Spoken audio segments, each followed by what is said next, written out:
And what that does is it opens up your mind and your perspective so you can see all kinds of possibilities that you may not have seen before. So clear thinking is the first discipline, and it is the discipline practiced by the most successful, happiest, and wealthiest people in our society. Imagine we're standing in a big empty room, right? And we're standing in one corner, and I give you a simple instruction. I want you to go to that corner in a straight line, right? Off you go, no big deal, right? Without telling you, I slip a chair in front of you. What do? You go around the chair. Because they're going to remember you by slowly opening it and peeking in. So if you're going to open it, and you made the mind to open it, don't crack it open. Open the door, go in. That's with life. What's going to happen next? There will come a time when you leave this world and they're going to put you in that hole, and guess what, ladies and gentlemen? No one is going to jump in that hole with you.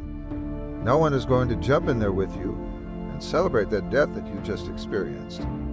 Yes, I know it may sound a little harsh. In fact, it may even scare you. But you can't fake this. You can't hide from this.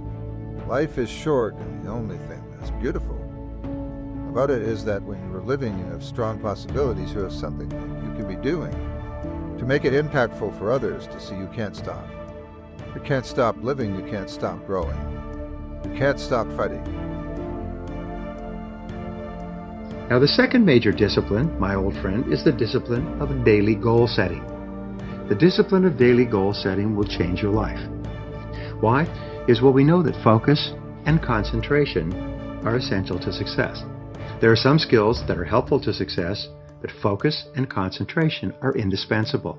If you cannot focus and you cannot concentrate, then you have to work for someone else who will make you focus and concentrate, who will supervise you. The ability to focus, to be clear about what you want, and then to concentrate single-mindedly on achieving it are both habits or disciplines that you can learn through practice. So you start off in the discipline of daily goal setting. You start off and you ask this question. And this is the big question. What do I really want to do with my life? What do I really, really, really want to do with my life? Why am I here? If I could do anything at all, what would I want to do with my life? And there's a great question that you can use to clarify this. Most people think in a very fuzzy way about what they want to do with their life because they're preoccupied with all of their problems in life. So what you do is you remove all your problems by asking yourself this question. Imagine that I received $10 million cash today, tax-free, in the bank. But at the same time, I got a diagnosis from the doctor that said that you're going to die in 10 years. You'll have superb physical health for 10 years, but you're going to die in 10 years. So if you had $10 million in the bank, which means you had no financial worries, and you had 10 years to live, what would you really want to do with your life? You must make peace within your heart. You must make peace within your spirit. Life is so short. Growth is about one word: progress. What do you want for you? And what do you need from you in order to make it happen? So if you're still consumed by what happened last year, last month, or even yesterday, guess what you are holding up your progress? You are holding up your progress, but your future self wants you. To get up, you have to believe that you control your destiny. Don't put that responsibility on anyone else.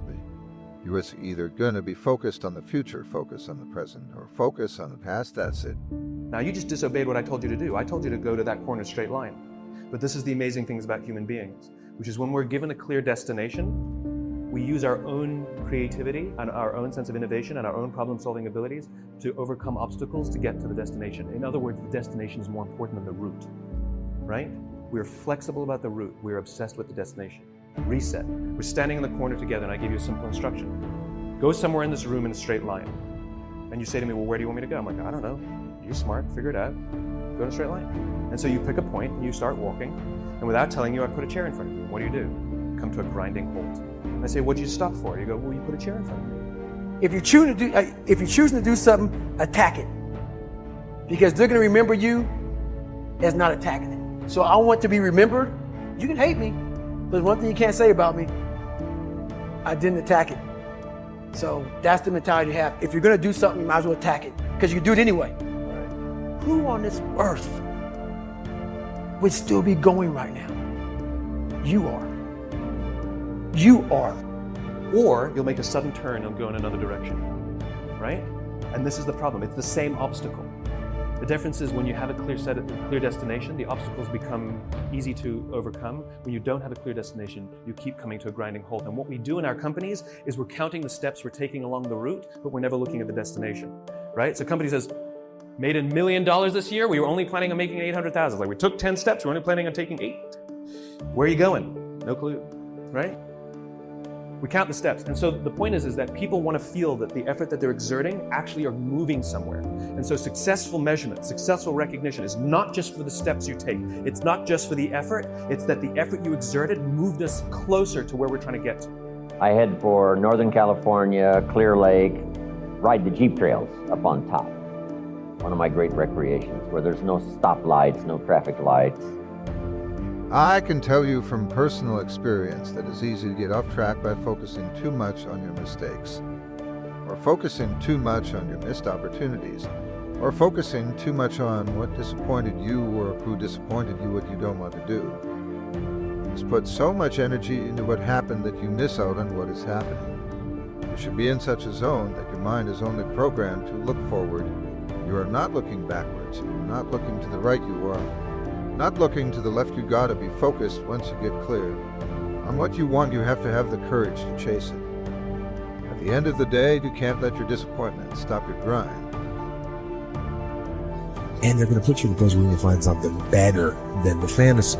Now, I'm going to tell you right now, the fantasies don't exist. The perfect girl or guy for you doesn't exist. They don't exist. So you're going to be out looking for someone that's good, but you're not going to find perfect. Don't get obsessed with finding perfect. If you find someone that's perfect, it's not true. Everyone's got their flaws. So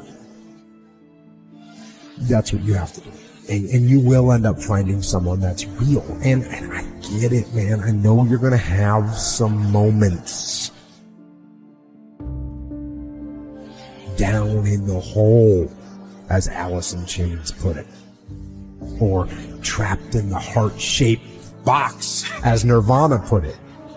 Here's the challenge though. I asked myself when I read that story, that's what's on the surface. I read it and I started asking myself, E.T., what's the difference between a gazelle and what's the difference between the lion? What's the difference? I know that they're wired differently, but what's the difference? And what I discovered is that the gazelle is running from something.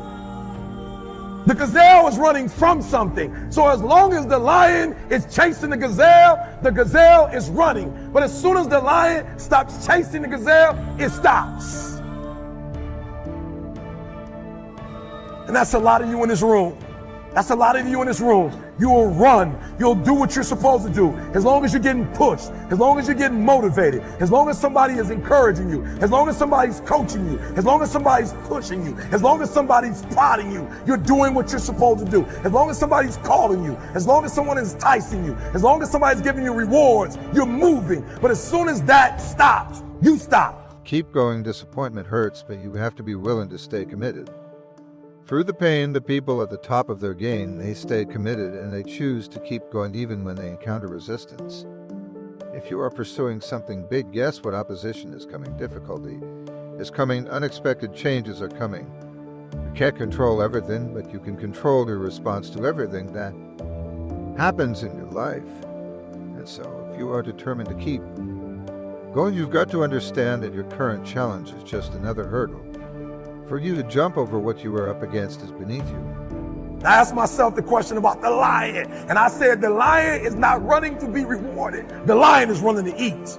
Every single day, the lion is running to eat because the lion realizes when he kills the gazelle, not only does he eat the gazelle, but he brings it back home.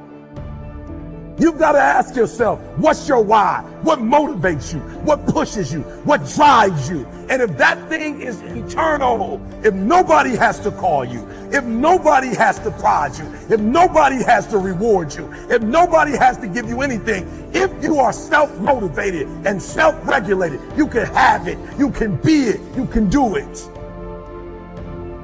I need you to do me a favor. When you leave, I need you to be honest with yourself. I need you to be transparent. I need you to say in my dreams, I'm beast mode.